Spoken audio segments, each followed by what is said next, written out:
We started from standing still, ended with the high-speed progress. Cash, it's a good part of your portfolio for certain reasons, for certain things. It keeps you safe, but it's stagnant. CDs move you with effort, but without the benefit of compounding. Annuities will move you forward without much effort. Bonds will require some management and expose you to a little bit of risk depending on what type of bonds and how you structure them. The IUL is going to give you momentum with safety, and then structured notes will move you fast with built-in safeguards.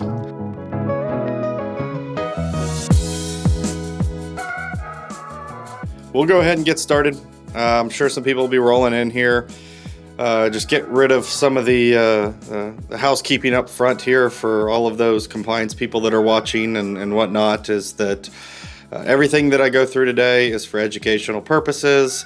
Yes, I am a financial advisor, but for today, for the purposes of this video, I am not your financial advisor. So nothing I say here today is financial advice. It's all for educational purposes. Please consult a professional before you do anything. With that said, again, good afternoon. I want to thank everybody for coming today. We're going to go through some tools to protect yourself from market volatility. For those of you that don't know, my name is Jaimin Garabedian. I am a financial advisor, and I'm also the founder of Assurance Wealth Management. And I'm excited for you guys to be here today. As you've probably seen through the news, our stock markets seem to be getting more and more volatile by the year. And I don't know if that's the speed of which information travels now with social media and everything that's going on there. But today I just would like to cover some of the tools that you can use to combat that volatility. And this isn't going to be all encompassing. We're going to touch on a handful of tools today. But financial education tends to be often loaded with charts and jargon and all that kind of stuff. I wanted to keep things a little bit more simple and mentally visual, if you will. So I want to walk through kind of a journey. And I want you to think of your financial life as if we're walking through an airport, okay? And yes, I did say an airport. So imagine your life as a financial terminal, if you will. You have a destination in mind, whether that be retirement, whether that be just financial security, whatever it is. It's everybody's got a destination, and how you get there from person to person is going to be different. For a lot of people, it's just peace of mind, and there are different ways of getting there. Some people tend to stand still because they don't know what to do, or they don't know what options they have. Some will walk because it's nice and secure. It's safe.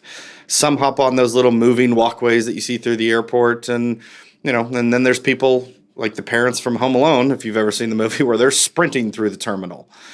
Everybody's got a destination to get to, and how they get there is different for everybody. And it makes everybody feel a little, whatever their comfort level is.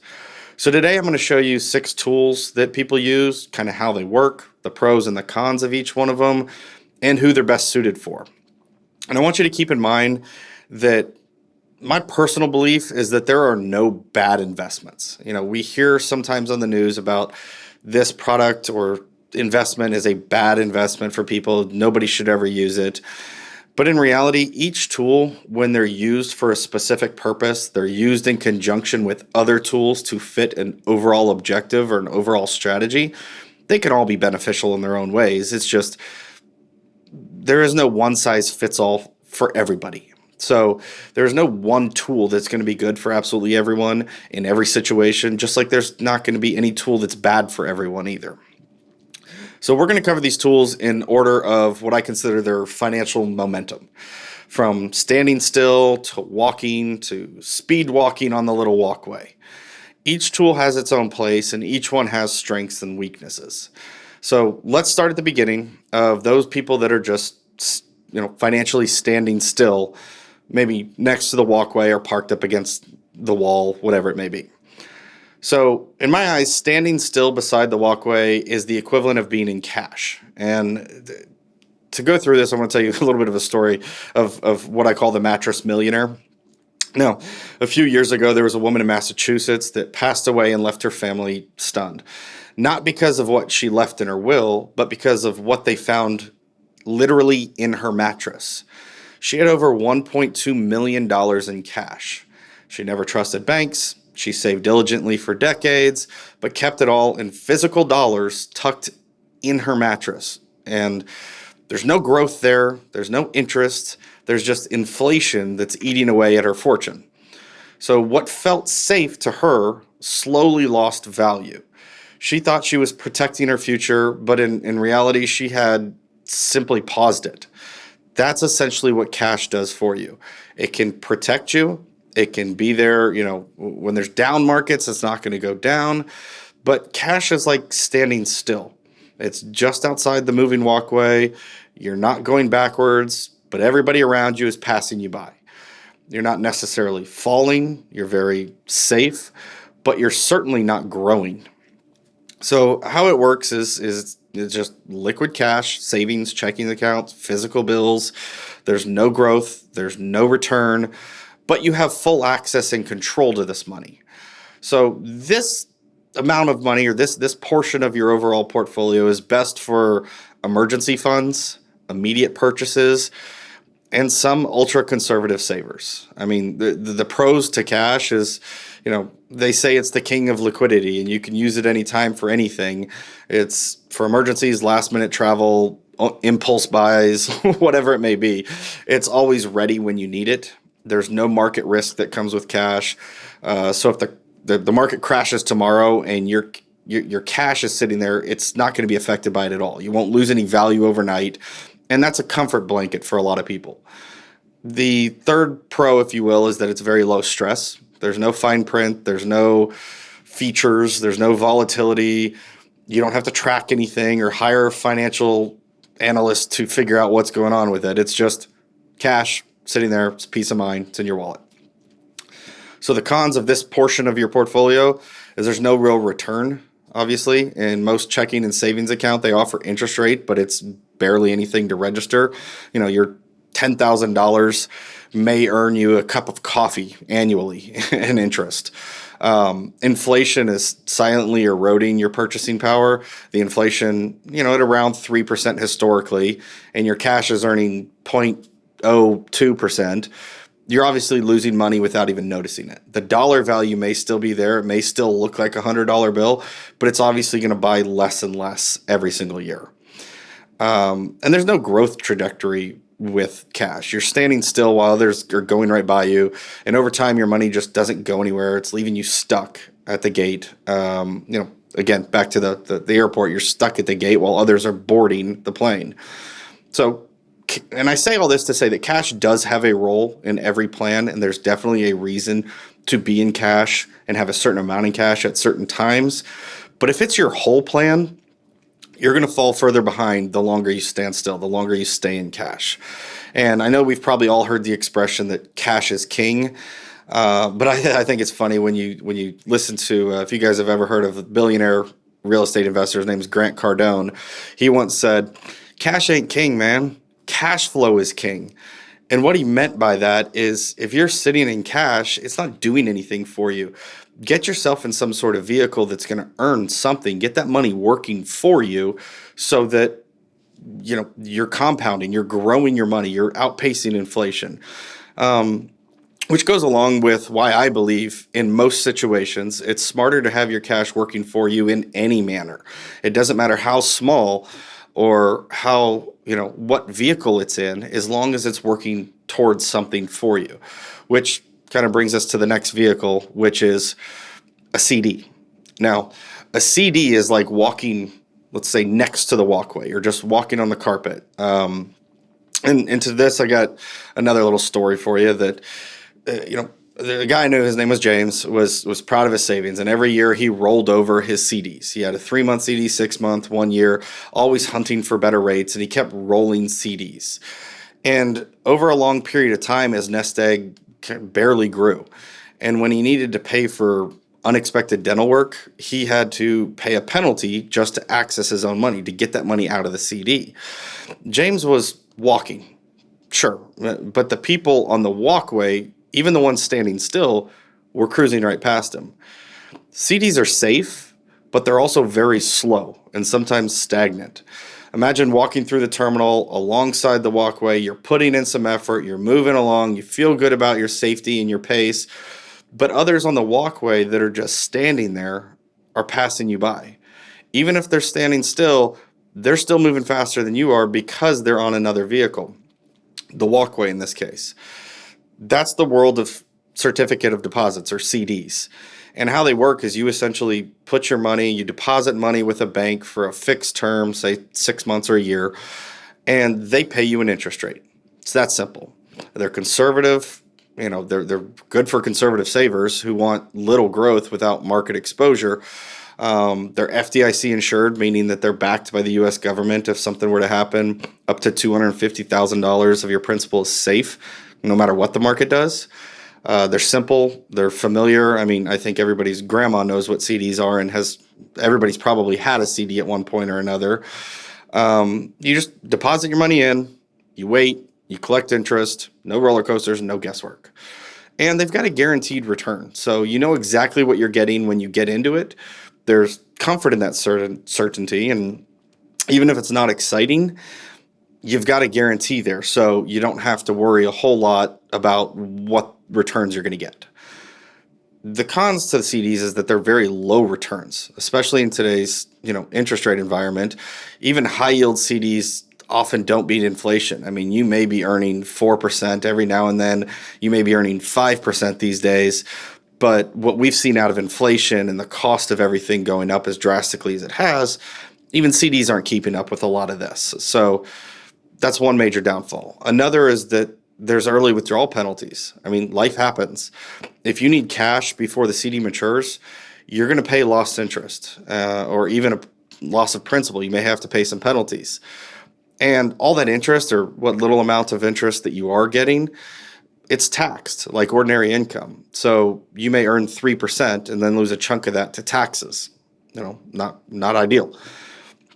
But CDs are ideal if you're walking very conservatively towards a goal, or maybe you have a short-term purchase that you want to make in 6 months, but you want to do something other than leave it in cash. A 6-month CD will earn you more than cash will, so it's at least you're moving forward. But it does lock it up, and you're not going to get a whole lot of interest over that 6 months, but it's better than cash, is what I'm trying to say. And if you're going to put all your money or a lot of your money into these CDs, the growth or building wealth over the long term, this just isn't there. This might not get you there fast enough, depending on what your goals are. CDs are a place you may want to put your cash just so it's working in the short term. That's about it. Typically, you're going to look at other vehicles if you want more growth than a few percentages. So what about those people that are standing on the walkway? What are those? Well, I would consider people in annuities to be standing on a walkway. So we'll talk about a client that I've had in the past, and we'll say her name is Susan. She was a retired school teacher. She'd spent her career paying into a modest pension and Social Security. But what gave her true confidence in retirement was her annuity. And the reason for that being is because what are all three of those have in common? Well, a pension, which is basically an annuity that whoever you worked for pays out to you, and Social Security, and a private annuity, in this case of what she got, all three of those have one thing in common that is very helps people feel good, and that's a guaranteed income payment for life, usually, depending on the product. But at the age of 55, she had part of her savings to buy what's called a fixed indexed annuity. And it had a lifetime income rider. And by the time that she retired, it guaranteed her $1,500 a month, every month, for the rest of her life. Now, there are ones out there that have inflation protection, so that could go up a little. But in her situation, it was $1,500 a month, every month, for the rest of her life. She was never worried about the stock market. She never had to ask, can I afford groceries this month? She had a predictable income from those three sources, which allowed her to have some freedom. And that's what most annuities offer, is you're standing on the walkway, you're letting it carry you forward slowly but surely. You're still protected, you're still stable, but now you're making passive progress. And that's the essence of annuities, is you're standing on this walkway, not doing anything, not putting forth a whole lot of effort. It's just growing for you very slowly. And in return, you could get a lifetime income payment at the end. And so how these work is you give an insurance company a lump sum or a series of payments, and in return, they're going to provide some sort of guarantees, whether that's guaranteed protection, that it can't go down and when the market goes down, or that could be guaranteed income later, and that's often for life.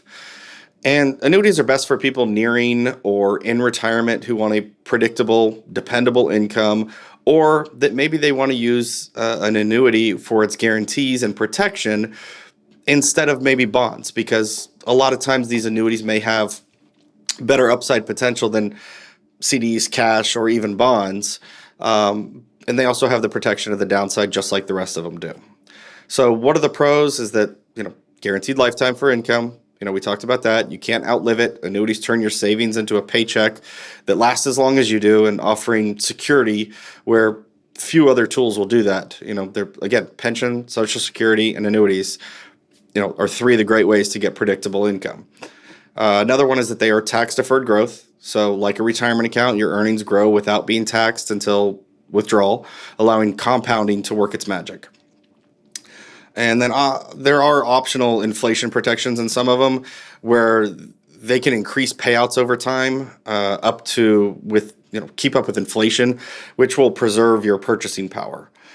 Some negatives about annuities is that they all have limited liquidity. So you typically can't pull out large sums of money without triggering penalties. And these are designed for steady, not spur-of-the-moment type withdrawals. The second is surrender charges, and in some cases fees, depending on which one you get into. But if you change your mind too soon, the penalties can sting. And think of annuities as a long-term commitment, not a short-term fling. And then the third thing is some of them can be complex. So there's fixed, there's index, there's variable, there's deferred, there's immediate, there's all different types of annuities. And they all come in many different flavors, if you will, with different features. Choosing the right one requires good guidance and a clear plan. So annuities, for the most part, are for those who want to move forward without constant engagement or effort of checking the markets and research and all that. It's not flashy, but it is reliable. And in retirement, that could be worth its weight in gold.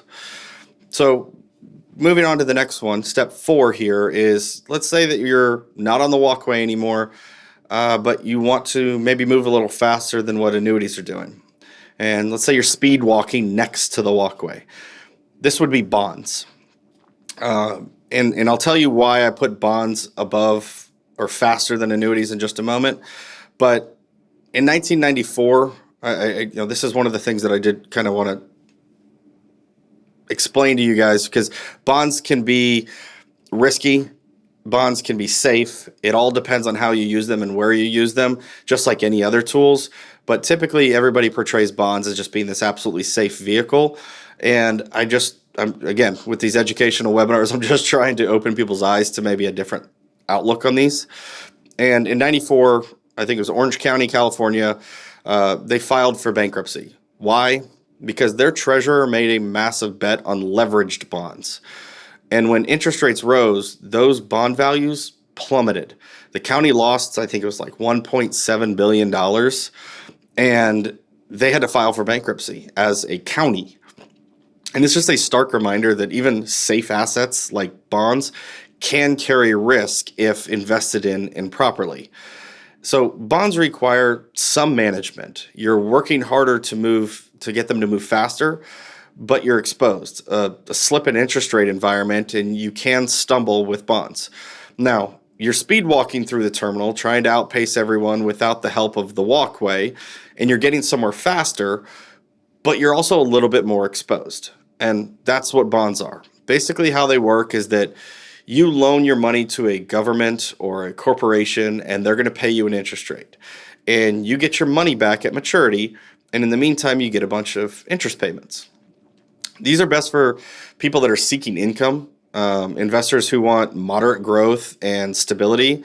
But again, the caveat to them is bonds, is that they will get you some moderate growth, but you usually have to be laddering the bonds. This means you're buying multiple bonds with increasing maturity dates, 1, 2, 3, 4, 5 years, etc. And as the short-term ones mature, you're now buying new longer-term bonds with the money that you get from the short-term ones that matured. So that's the ladder principle. The pros to these is that you have a predictable income. There's regular interest payments being made. Budgeting is a lot easier. You know what you're getting. And when a huge, perk for retirees is that you can now use these to supplement your pension or Social Security or annuity or whatever it may be. This is another source of income for you, another paycheck for you in retirement. They're very low risk for the most part, especially with the government bonds. Treasury is about as close to you get as a sure thing, the treasury bonds that you can get.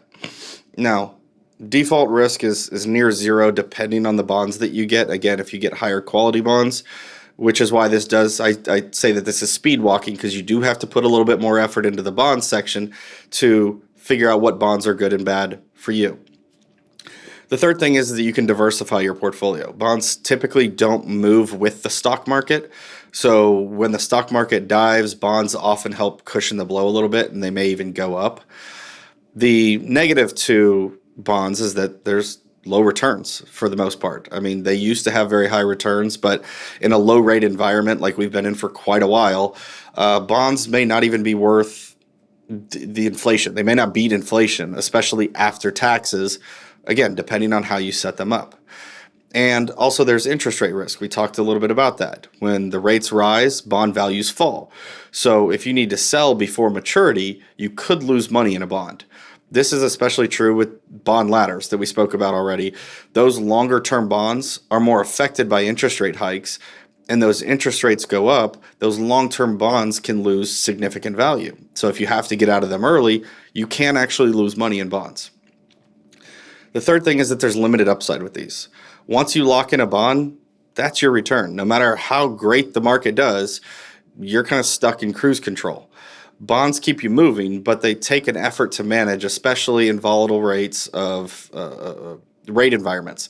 The reason I say that the bonds are moving faster than CDs or annuities, even though they all offer similar rates if you're just buying one, is that bonds, people tend to ladder them. And we talked about what that means. And so if you can diversify your maturity, you tend to get better rates on the longer ones. And so by laddering, you're eventually getting in all long-term bonds that are then maturing every year, every month, or however you set it up. And so ladders can help you get a little bit higher interest rate than what a typical bond will offer. Let's go on to the fifth tool, which is Index Universal Life Insurance, or an IUL. And now I would consider this walking, not speed walking, but just walking on the moving walkway. So if you think about that and you're in the airport and you're just walking along the walkway, even those people that are speed walking on the carpet, if you're walking on the walkway, you're moving faster than they are with a lot less effort. So let's look at another example of this say David, who hated the volatility of the stock market, loved the idea of tax-free income in retirement. He worked with the idea of funding an index universal life insurance policy. And when you do it properly, over 15 years, the policy will grow steadily, and it's linked to the market indexes, but it can't lose value. Similar to an annuity, an indexed annuity, is that when the market comes backwards, that IUL won't lose value. And by age 60, David had built a tax-free income stream that he could actually pull out $50,000 per year through policy loans of that IUL. He wasn't just walking, he was walking on a moving walkway, helping him move faster. So less effort, but moving faster. You're making double the progress with half the effort. You're protected, you're efficient, and you're getting ahead of the crowd. That's essentially what an index universal life insurance policy will do for you if structured and managed correctly. Now, how they work is an IUL is a form of permanent life insurance. So you are going to put money into a life insurance policy. You essentially kind of overfund it, if you will. and they'll build up a cash value that grows based off of market index and performance. Here's the twist, is that you get a floor. You can't lose in the bad years. And some of these policies have a cap on them to where you share the upside performance of an index to a certain extent every year. So these are best for higher income earners, long-term planning, and those investors that are a little bit more tax conscious and want to do things to grow a tax-free retirement. Now, the pros of these is that they're tax deferred while they're in the account. So your money's growing inside the policy without being taxed annually, which means your interest is compounding faster without Uncle Sam having to take his yearly cut out of it. The second thing is that they are tax-free in income. Again, if you structure them properly, you can borrow against the IUL, against the cash value later in life without triggering any sort of taxable event. It's like pulling income from a Roth IRA, but you have life insurance. So it's a little combination of both. The third one is growth with downside protection. So your return is tied to an index like the S&P 500, but you're protected by a floor, typically 0%. You can't go backwards. So if the market tanks, you don't lose value. That's walking forward without falling behind. Now, what are the negatives of an IUL? Is higher cost than term insurance. So if you're just looking at it from an insurance point of view, probably not the best, or maybe not the best, depending on your situation. But you're paying for more than just a death benefit. Costs are higher, but you're getting much more in return. You're getting the tax benefits, the investment potential, lifelong coverage, etc. The next is that you need to design these properly and fund them properly. So IULs must be structured in a very specific way and funded correctly. And unfortunately, if you don't do it correctly, it can create underperformance. And this isn't a plug-and-play product. It's a strategy, and it can cause some negative tax consequences if not done properly.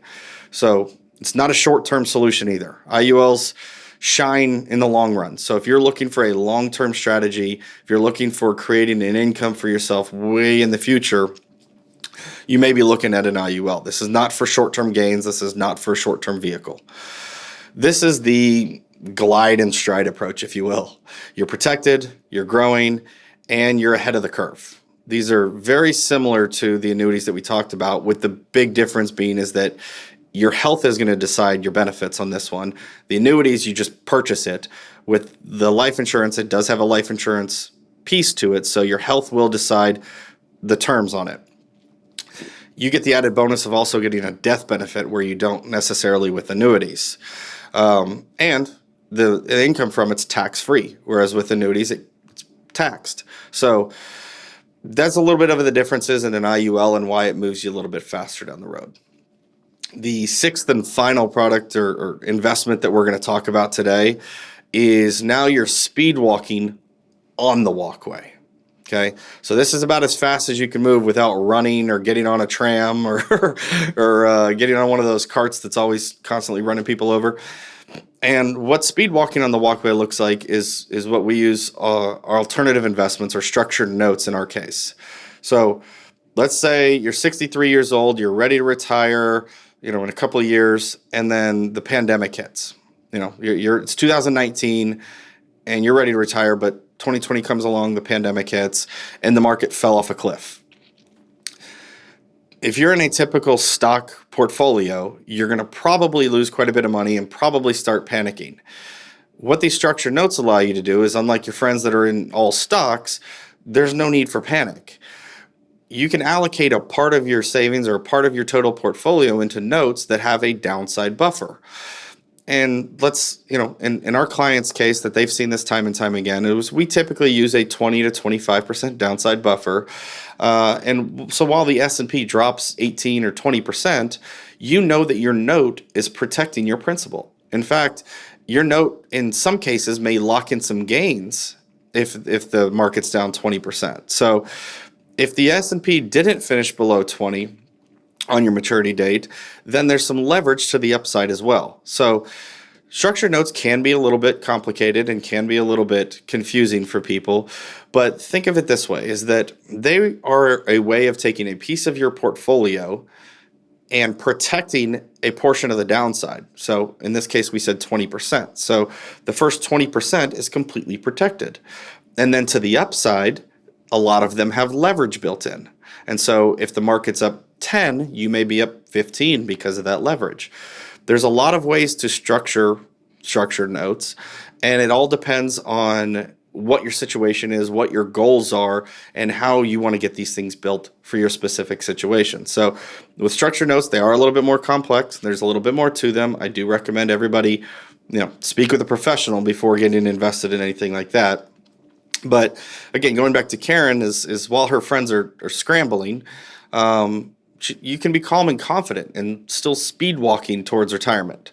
So structured notes can give you maximum efficiency when you're looking at protected vehicles. So you're speed walking on the moving walkway, you're flying through the terminal, fast, efficient, protected, guarded by the rails of the walkway. And that's what structured notes are offering for you, is a combination of high performance and built-in safety features. One of the things that set these apart from the other 5 tools is you can actually make more money with these the more volatile the market gets. So increased volatility actually helps these notes. So that's kind of the hidden advantage in the volatility, is that in the past few years, structured notes have quietly become a go-to tool for a lot of advisors that are managing wealth through turbulent markets. During the COVID era drop, some structured notes were designed, again, with these buffers that completely protected clients against that entire drop. And in good years, so we've had some good years over the last few years, and in those good years, you can actually have great returns because of the leverage to the upside. And that's what makes these tools so compelling for a lot of people, is that they're designed for smart, accelerated progress with guardrails, as long as you're in the right ones for you, and you're in ones that are going to protect you. So structured notes essentially work in a way that the note is linked to an index, let's call it the S&P 500, but with a buffer that will, again, protect your downside depending on whoever's issuing it to you. These are typically issued by large banks. So investors who want higher growth potential, but still value protection, these market-linked structured notes may be a good idea for you. So let's look at the pros and cons of them. Well, your payoff is tied to the performance of a stock index, but you have protection in place. So you're capturing upside potential with a net below you, a safety net, if you will. They have built-in downside protection. So structured notes typically offer some sort of buffer, and you can design it however you want, or your advisor can design it however they want for your plan, to where 10, 20, 30% of your losses could be absorbed. Some of them also have what's called a barrier, meaning that the first set of losses are absorbed, but once you fall past that barrier, you can lose kind of a catch-up. So if there's a barrier of 20, the market's down 20, you're down nothing. If the market's down 21, you're now down 21. There's a catch-up. Whereas the buffer, if the market's down 20, you're down nothing. If the market's down 21, you're down 1, because the buffer of the first 20% is protecting you. The other good thing about these is that they all be custom tailored. Like I said, there's thousands of ways that you can structure these things. You can choose how long the note runs for, what index it's tied to. If you want to tie it to specific stocks, you can do that. How much risk you're willing to take, what kind of protection you want. It's like building your own financial seatbelt. You're essentially building your own investment inside of this, and you get to decide all the features for the most part. What are the negatives about these? Again, they're pretty complex. They're often very misunderstood, even by professionals in this industry. These aren't do-it-yourself investments. Understanding all the terms of buffers, barriers, caps, it requires education, and I strongly urge you to go speak with a professional that uses these and knows what they're talking about when using them. The second negative about these is they are fairly illiquid during the term. You're generally committing to 1 to 3 to 5 years. And if you need to get out early, you can, but you're typically at now the whim of whatever somebody's willing to buy it back from you. So if your note's up 10%, but you need to get out early, you may only get 6%. It's whatever somebody else is willing to buy it back for. So you don't really have a whole lot of control over that. The third negative about these is that there is credit risk. So your return depends on the issuing bank or institution. So you want to make sure that you're going after high quality banks that are issuing these. You're not going after your mom and pop banks that if they go under, so does your investment. So your protection is going to be tied to the quality of the bank that you're using to get these notes. So this is a high efficiency way of investing. You move fast with structure, safety, just like a walkway, plus the power of you moving quickly. So just want to do some final thoughts before we dig into the Q&A. We traveled through the terminal of personal finance. We started from standing still, ended with the high-speed progress. So let's kind of recap on what all these look like. Cash, it's a good part of your portfolio for certain reasons, for certain things. It keeps you safe, but it's stagnant. CDs move you with effort, but without the benefit of compounding. Annuities will move you forward without much effort. Bonds will require some management and expose you to a little bit of risk depending on what type of bonds and how you structure them. The IUL is going to give you momentum with safety, and then structured notes will move you fast with built-in safeguards.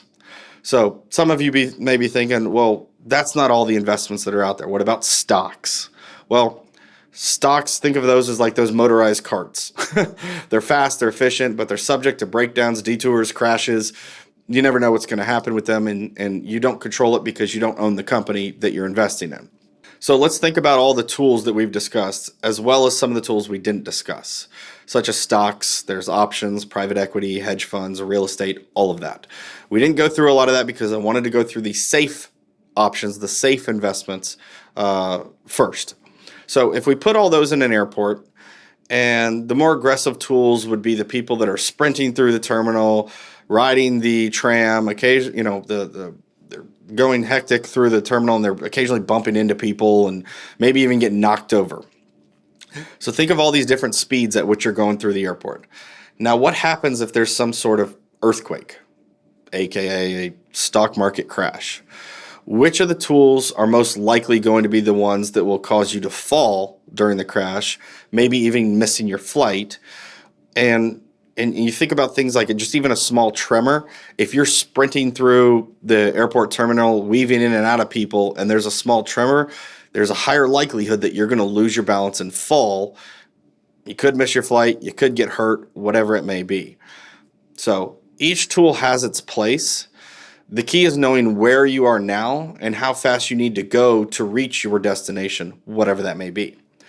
If you haven't already, a good exercise to go through will be to look at where you currently are today, how much you have in assets, what type of accounts those are in, for tax purposes, and then figure out when you're ready to retire, if you haven't already, what will your monthly expenses look like? If you have retired already, it's even easier because you should have a pretty good idea of what your monthly expenses are. Now, break those expenses down into needs versus wants. Does your guaranteed income from Social Security, pensions, annuities, bonds, etc., all these different income sources, does that cover your monthly needs? If not, you may want to fill in the gap with another source of income. And then once all the income is there for all your needs and your needs are met, list out all your goals of what you want your lifestyle to look like. And you can be as drastic as possible. I want to own a jet. I want to own 10 homes. I want whatever it may be. Then you'll need to guesstimate how much each of those goals will cost you, and then break down your assets that are not tied to creating their needs income and figure out what percentage of average gains you need each year from now until your estimated date of death based off your health and average lifespan and all that, and account for inflation. Boom. You know exactly how much you need per year to grow your accounts in order to reach all of your goals. So what kind of portfolio do you need to build to average those types of returns in order to accomplish all your goals? I don't know. It depends on how much you need. It's all pretty easy, right? I'm just kidding. I know there's a lot to it, and I know there's a lot of confusing math that goes into that and figuring out and assumptions and whatnot. But what do you do if there's a major change in your life? If inflation spikes, Social Security runs out, you have, a few years with lower returns than you need to stay on average, stock market crashes and stays down for 10 years like it did back in, was it 2000, then to 2013 or 14 or whatever it was when it finally caught up to where it was in 2000. I mean, how do you make changes to your plan?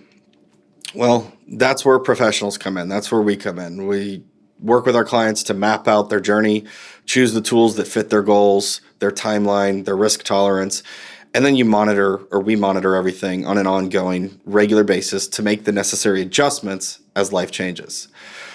If you're already a client of ours, this process probably looks very familiar to you, as it's what we take each one of our clients through. But for those of you that aren't, have you gone through this process with somebody, or have you done it yourself?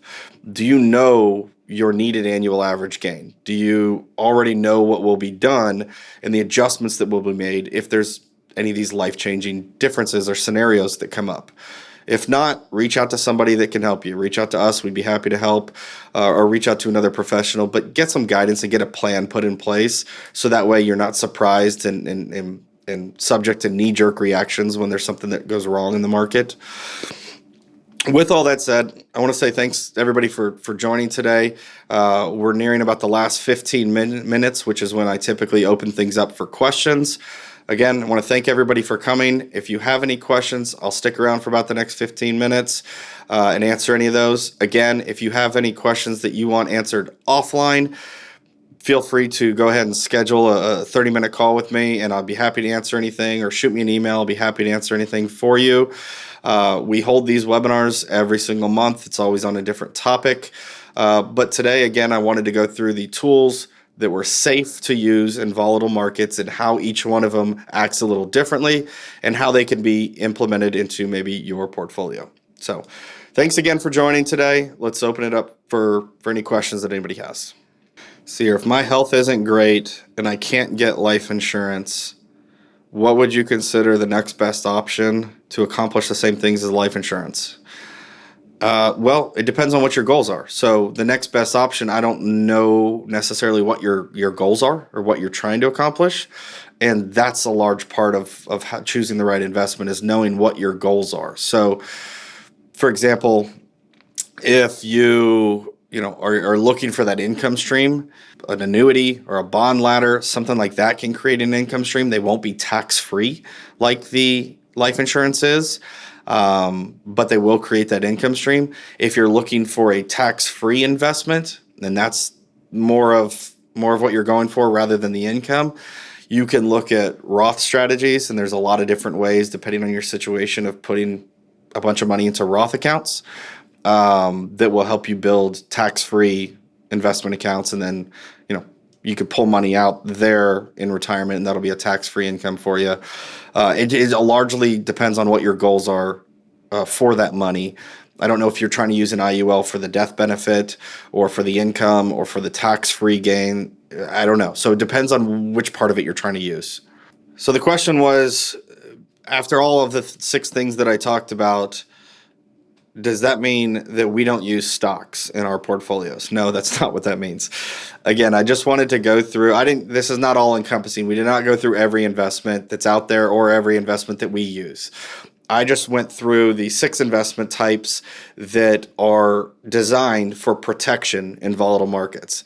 That does not mean you should make up an entire portfolio of just these 6 investments or any one of these 6. There is a reason for diversifying assets across investments, from stocks to bonds to IULs to annuities to CDs to cash. They all have a purpose, and that's what I was trying to say at the very beginning, is that they all have a purpose. Depending on what your goals are, decides how that mix should be made up. But no, we definitely use stocks with our clients' portfolios. Okay, so this question is more about annuities. They've heard bad things on the news about annuities. Are they as bad as people talk about it? I'm sure if you guys there's a one specific advisor out there that's quite large, and he talks all the time about how bad annuities are. Look, there's so many different types of annuities and so many different situations for people. No one investment, whether it's annuity or anything else, no one investment is bad. It's not bad for everyone. Every tool was designed and created for specific reasons, for specific purposes. So To say that one tool or one investment is a bad investment for everybody is just ignorance. They are all used for specific reasons and for specific purposes. They are not everybody's cup of tea. Not all investments are. I mean, there's some people out there that will invest in anything. Some people don't like stocks that are for gun companies. Some people don't like annuities. Some people don't like life insurance. I mean, it's one of those things that it's kind of personal preference on a lot of this, as far as what you like or don't like. But if you don't have a problem with anything personally, or morally or whatever it may be, then no one investment is bad. It's just there's a lot of times that certain investments will get a bad rap because the advisors or agents or whoever is selling or recommending these products are doing it for the wrong reasons. And so that is what's bad, is people doing it for the wrong reasons, not the investments. Okay. Had somebody here that apparently had a question about bonds. And we've spoken in the past with some of our clients and prospective clients about bonds and our viewpoint on them. When I met with you, I'm assuming it was a while ago, because a few years ago we didn't use bonds. We didn't use much of bonds at all in our portfolio because they just weren't producing anything. I mean, for the last 10 or 15 years now, bonds have not really produced a whole lot. They haven't really done what the purpose of a bond is, which is to rise when the stock markets fall. But bonds weren't really creating a whole lot of income or a whole lot of protection. So we typically have found other ways of creating that protection, and some of that's what I talked about today. Do we use bonds today? In some scenarios for some clients, yes, we do. So it's a client by client, it's a situation by situation. It's also whatever your goals are. We wrap that into creating a portfolio, and then if there's something in that portfolio that you're uncomfortable with, you don't like, you don't understand, obviously our first job is to try to educate you on those. And then after that, if you're still not comfortable with it, we don't use it. There's more than one way to do things. So the short answer to your question was, yes, we do use bonds today, for certain people, certain situations, and depends on the goals. If structured notes are that good, why wouldn't you put your entire portfolio in them?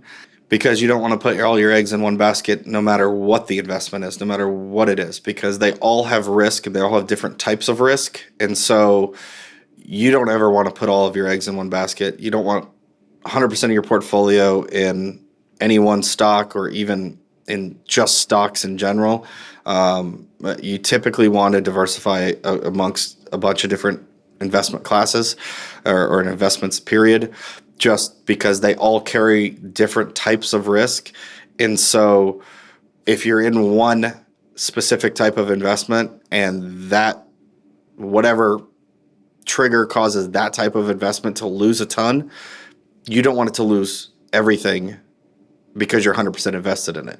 You want to be diversified out across many different investment types and in many different investment vehicles, to protect yourself. I mean, it's all about protection and risk. So if you are super hyper aggressive and you're in 100% stocks right now, and you can, as long as you can withstand the volatility, as long as you can withstand a 40% pullback if the market comes crashing down, and you're okay with that, then that's fine for you. I mean, that's up to you.